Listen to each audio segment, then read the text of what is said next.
emotional intelligence is not writing a PhD about emotions. That's not an emotional intelligence. Emotional intelligence is the capacity to resonate with and directly feel the emotional state of another human being. That's attunement. Welcome to Point of Relation with Thomas Hübl, a podcast that illuminates the path to collective healing at the intersection of science and mysticism. This is the Point of Relation.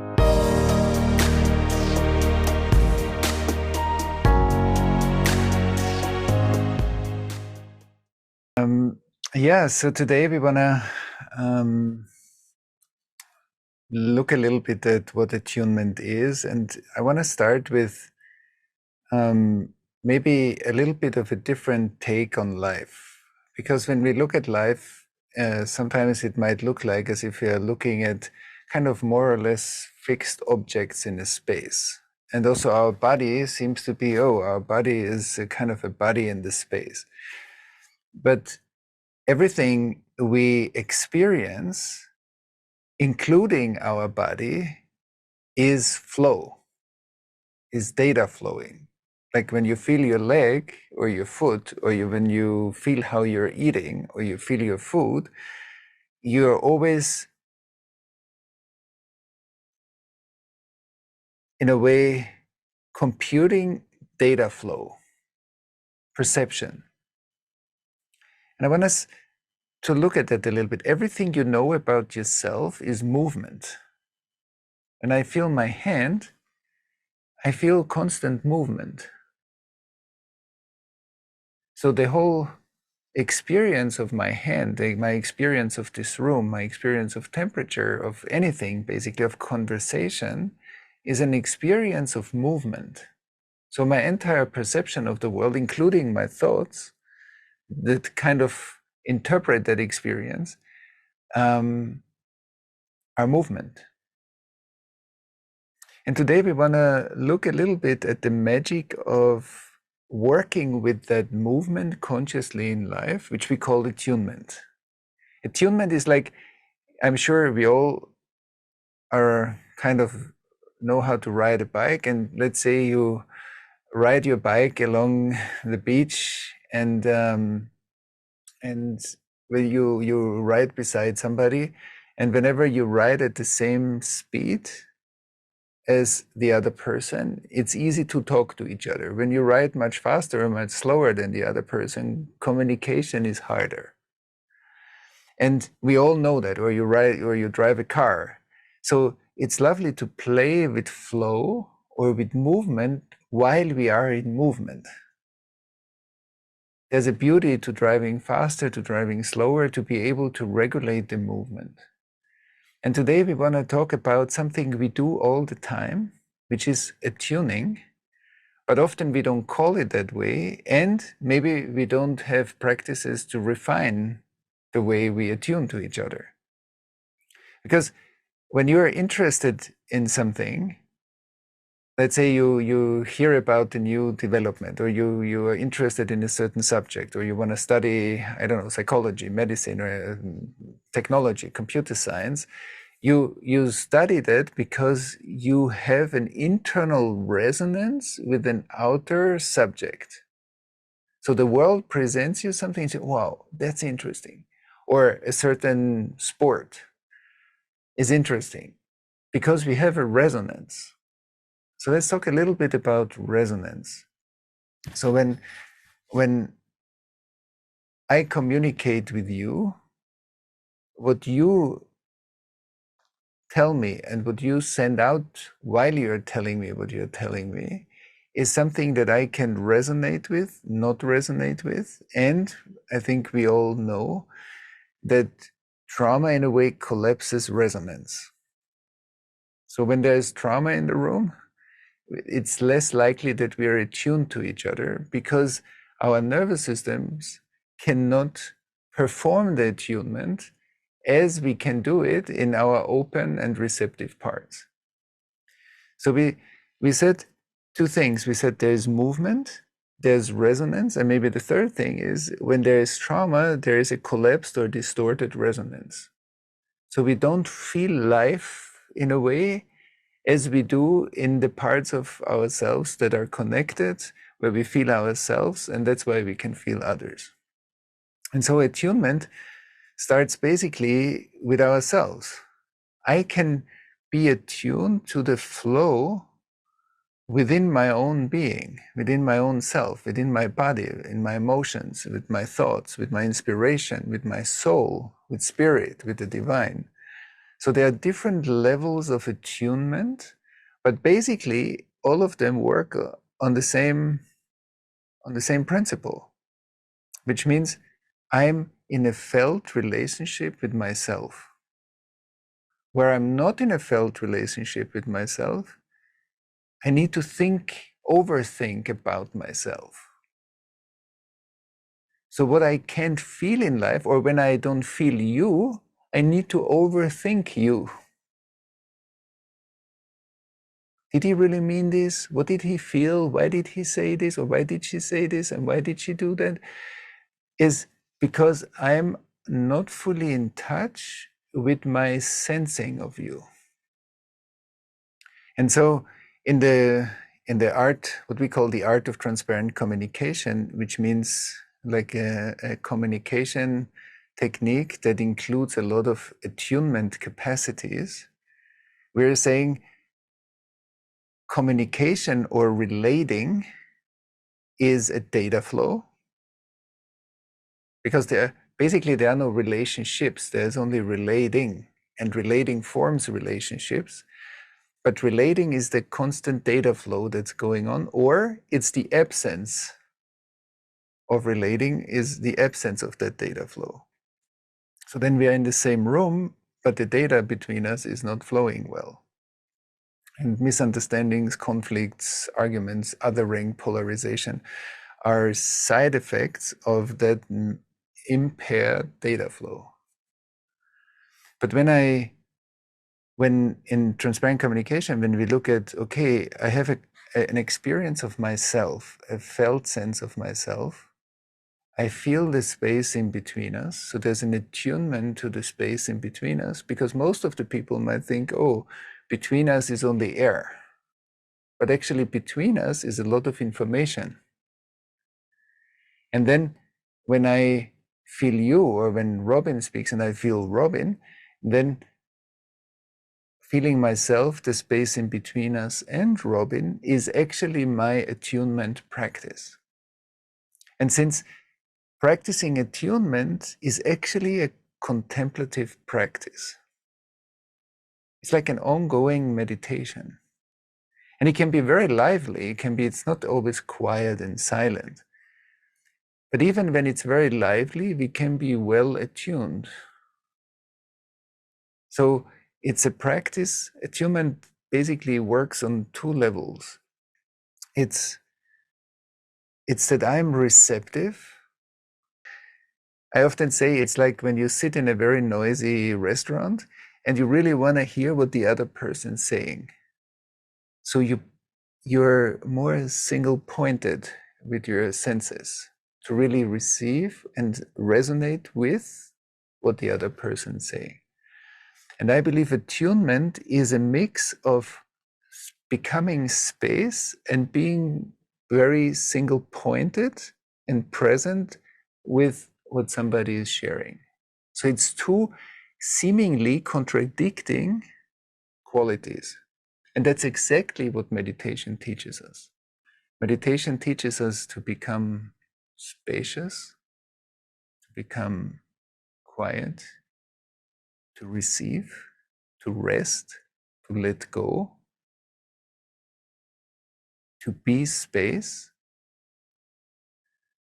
And at the same time, it teaches us single-pointedness and a gentle concentration. It's not a hard concentration, it's a gentle, fluid concentration.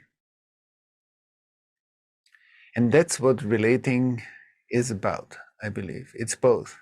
It's being able to receive, and we all feel how it feels when we are defended or when somebody says something that we don't agree with, and then we're already a bit tight and we're already thinking about the answer before the other person finished their words. So then I'm not receiving. then I'm kind of defended against what the person is saying. But receiving means openness, means being in resonance. And so that's attunement on the personal dimension. Attunement is when you put your hand into a river and you follow exactly the flow of the water. I'll say this again. When there's a river and you put your hand in the river and you follow the water at the speed of the river, you don't feel any pressure. I believe that's what the Tao Te Ching calls Wu Wei.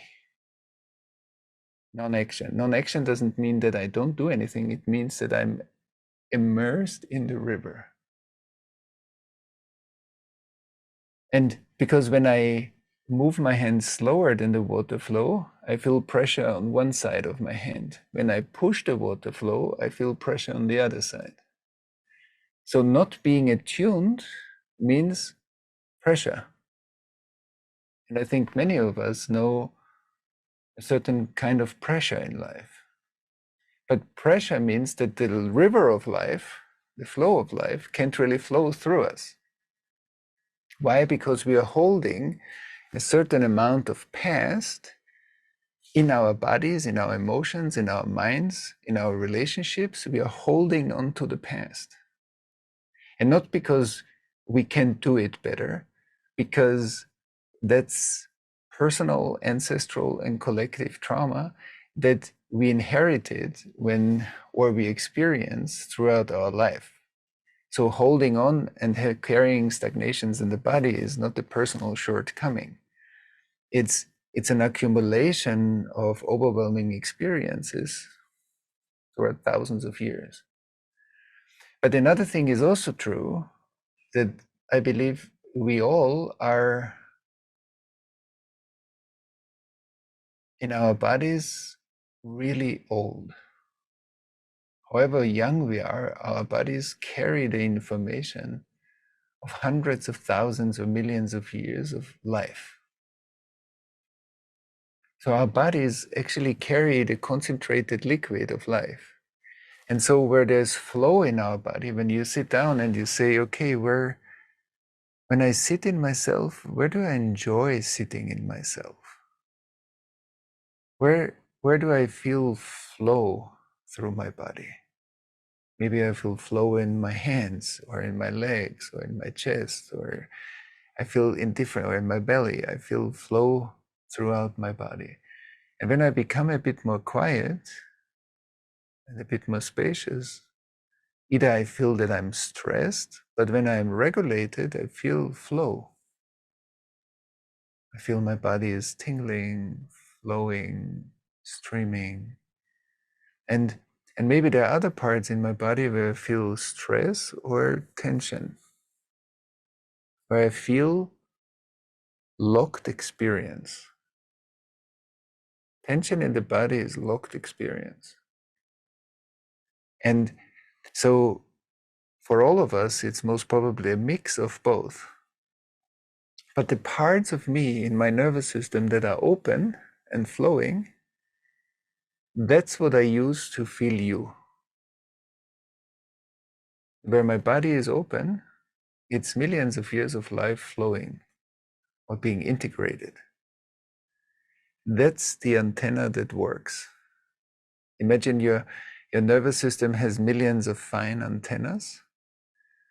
And where we hold trauma or pain, these antennas are entangled.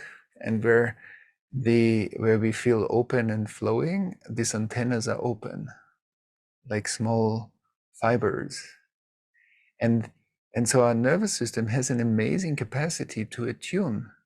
And attunement doesn't mean only to myself or to Robin in that sense, or to somebody that I relate to. Attunement is a capacity I use when I run groups. I'm attuned to the field of a group. I'm tuning into the issues in our society. I feel community, society. I can feel situations in my life. And because I tune in with those situations, it gives me kind of a GPS how to navigate these situations, to tune in with projects. Okay, this project is something that I want to invest in, this other one I don't. We have a sense when we feel. And what we do when we feel is we use the coherence of our nervous system. In the Eastern traditions, we call this maybe chakras or energy centers, or we call it more modern, like a coherent flow through our nervous system. But the more integrated and open is my nervous system, it's an antenna, it's an instrument. And so that combines my cognition, my thinking, and my emotional experience and my physical sensing. So cognition and sensing is sense making. And that's what we also say is a feeling. When you feel that somebody is authentic, you are attuned. It's not just a cognitive process to say somebody is authentic, it's a felt experience plus cognition.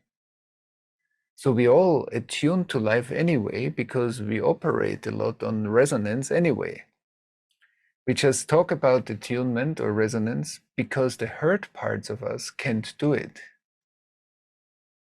In the hurt parts in my body, I don't feel my body well. In the open parts of my body, I feel my body well.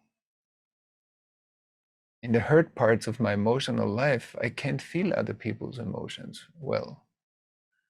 But in the part when my emotions are integrated, I feel other people's emotions. That's why emotional intelligence is not writing a PhD about emotions. That's not an emotional intelligence. Emotional intelligence is the capacity to resonate with and directly feel the emotional state of another human being. That's attunement. I know somebody is scared because I feel that the person is scared now. Or I feel that the person is happy or sad or angry or ashamed. Not because I read their body language, because my emotional experience tells me that, moment to moment to moment to moment to moment. And that's why in a world where I believe trauma is a pandemic function or a pandemic issue that we have in the world, that the fact that we live in sometimes more or less disrelated environments where the disconnect between in ourselves, between our cognition, our emotions, and our bodies, we see this often around us so that it normalizes it. So it becomes normalized. But that actually attunement is the main language. Attunement is the resonance that we have with people from around the world, from different cultures, and with different cultural experiences. We need to tune in, and we need to specifically tune into different people and cultures. And it's actually a moment-to-moment process. That's its beauty. When a present life, I believe, is an attuned life. To be present means to be attuned. And because when we talk about trauma, we say here and now is not good for us in an overwhelming situation. So not being present is not a mistake, it's actually a function. When we learn to work with the intelligence of not being here, we can more and more be here because we don't try to overpower ourselves to be present, but we actually integrate that which was too much into presence. And that also gives us more and more connection to another level of attunement. I've spoken so far about worldly attunement, but the spiritual attunement, the whole spiritual work is basically learning to attune to maybe first our soul and then to the divine, or to life as such, to feel the interdependence of life, that everything actually is in resonance with everything, and that we can tune in with any place around the world, with any person, with any circumstance, because that information is kind of omnipresent. It's all over. And so in the spiritual dimension of attunement, we actually refine the worldly attunement that we spoke of. And even in relationships, we refine and refine and refine the way we feel each other. I feel you feeling me is also the basic building block of relationships or relating. And so being in touch with our higher spiritual resources, or with the potentiality of our life, the updates, the inspiration, the higher intelligence, the context that we are part of, is a process of attunement. We can write a lot of philosophy about the soul, but only in the experience, in the attunement to our soul, we feel the quality of our soul. We feel the intelligence of our soul. And we get access to higher information. So there's a whole dimension of spiritual work that is based on refined attunement. And that means when I pursue a spiritual practice, I have kind of two dimensions. One is practice, and practice is training. We all know, everybody who trains some sports or so, we know we can improve our skills through training. Everybody who is excellent in a certain professional discipline, we didn't fall from the sky excellent. We had maybe gifts, and through our life journey and through an investment of energy and ongoing commitment, we actually refine our intelligence into excellence.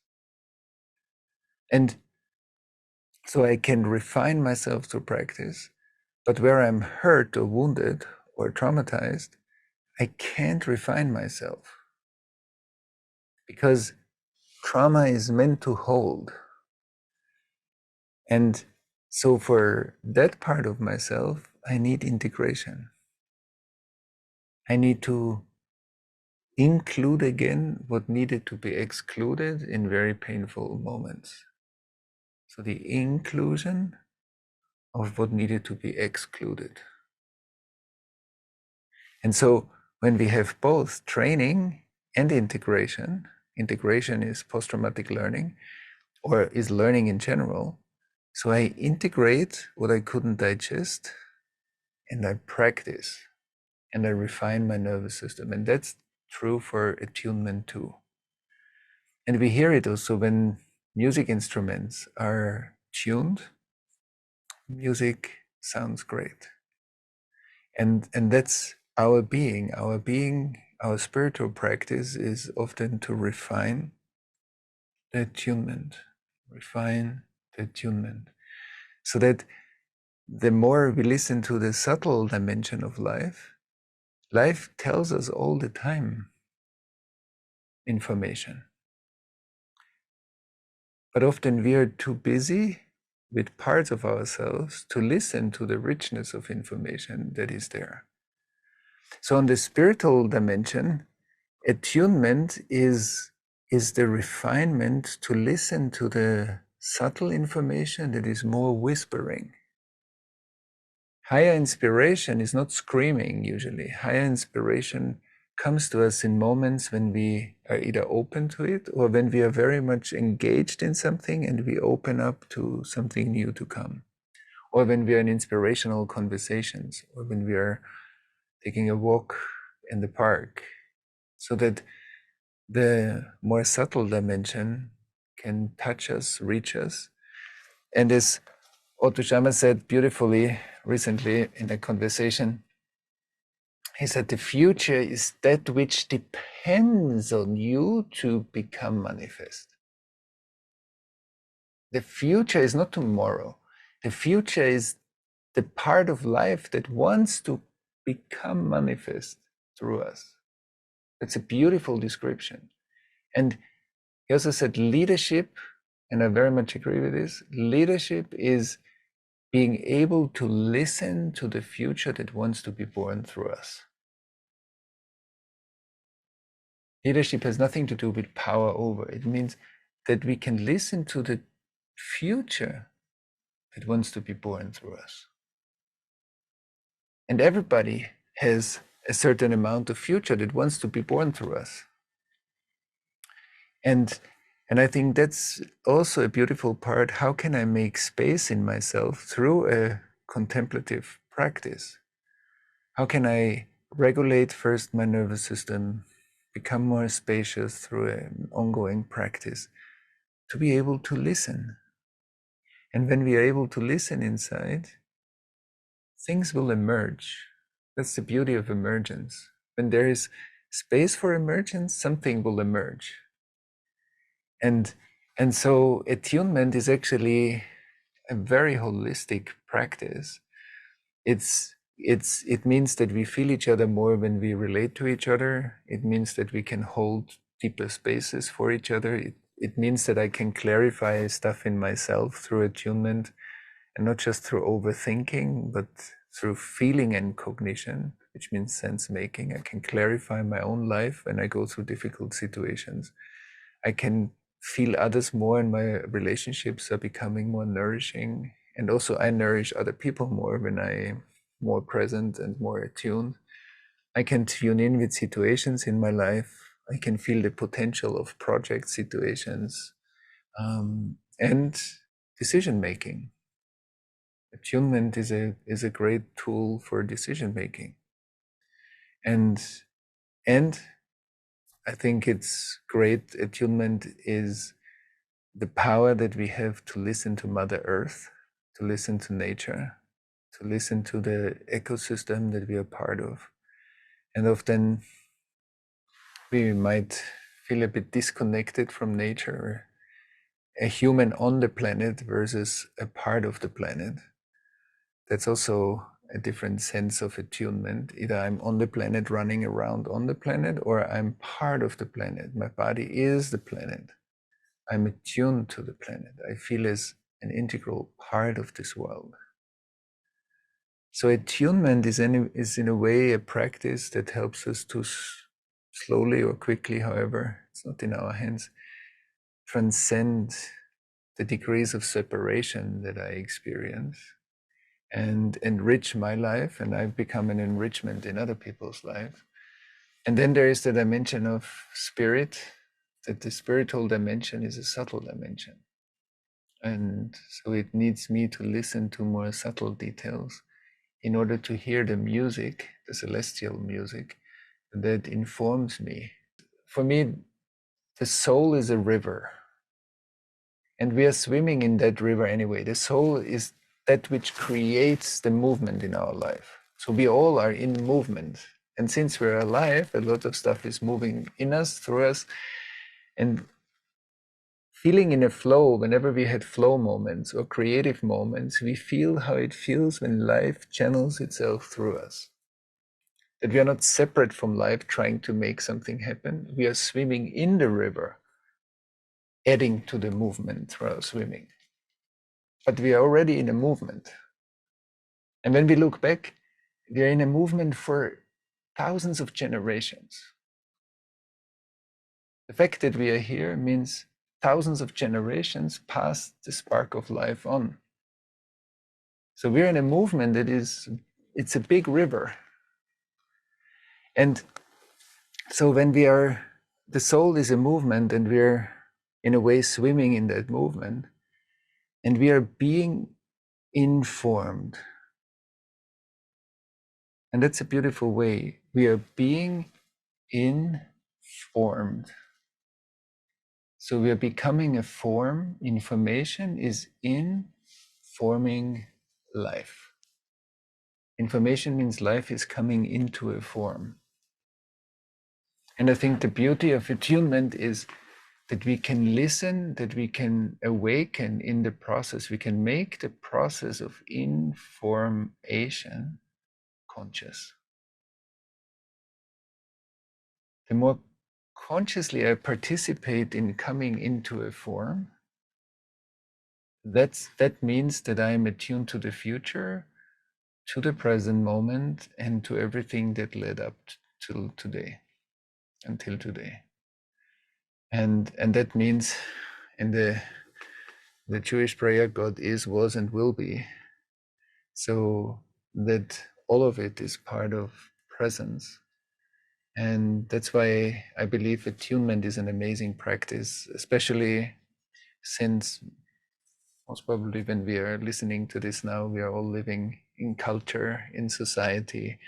We are living in what I call the marketplace of life. And attunement is an incredible opportunity to use every moment of our life as a spiritual practice. Thanks for listening to Point of Relation with Thomas Hübl. Stay connected and get updates about new episodes by visiting our website, pointofrelationpodcast.com, and by subscribing to the Thomas Hübl YouTube channel. If you enjoyed this video, please like it and share about us with your community on social media. Thank you. We appreciate your support.